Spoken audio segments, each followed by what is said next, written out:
Shri YS Jaganmohan Reddy గారు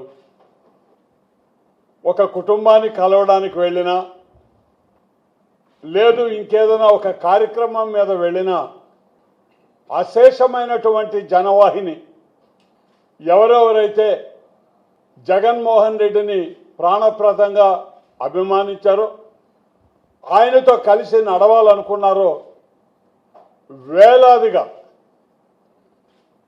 ప్రజలు తరలి వచ్చి ఆయన వచ్చినటువంటి ప్రాంతంలో ఆ చుట్టుపక్కల గ్రామాల నుంచి కానివ్వండి, ఒకవేళ టౌన్లు ఉంటే ఆ టౌన్ పొలిమేరల నుంచి కానివ్వండి, అసంఖ్యాకమైనటువంటి జనం రావటం అనేది బహుశా ప్రస్తుత పాలక వర్గం కూటమి నేతలకి మింగుడు పడినటువంటి అంశంగా మారిందని మేము ఈ సందర్భంగా చెప్పాల్సి వస్తుందండి.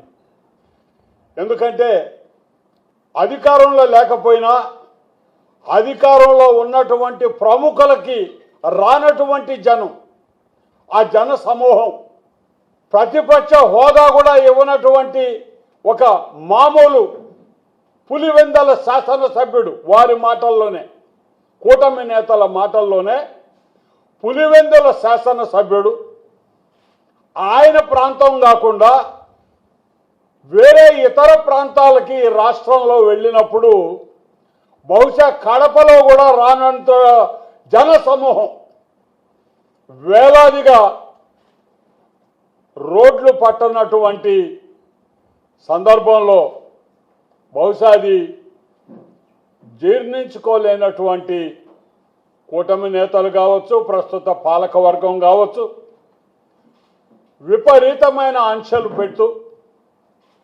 ఏదైనా కార్యక్రమంలో ఒకరిని విచారించడానికో లేదంటే ఒక కార్యక్రమాన్ని ప్రజల దృష్టికి తీసుకురావడానికో అతను ఏర్పాటు చేసినటువంటి కార్యక్రమాన్ని ఏ విధంగా అయినా సరే జన సమూహాలు అక్కడ లేకుండా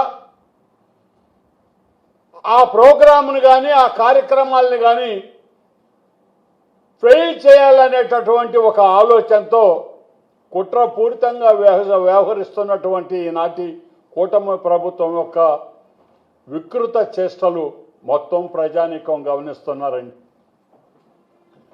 కొంతమంది అయితే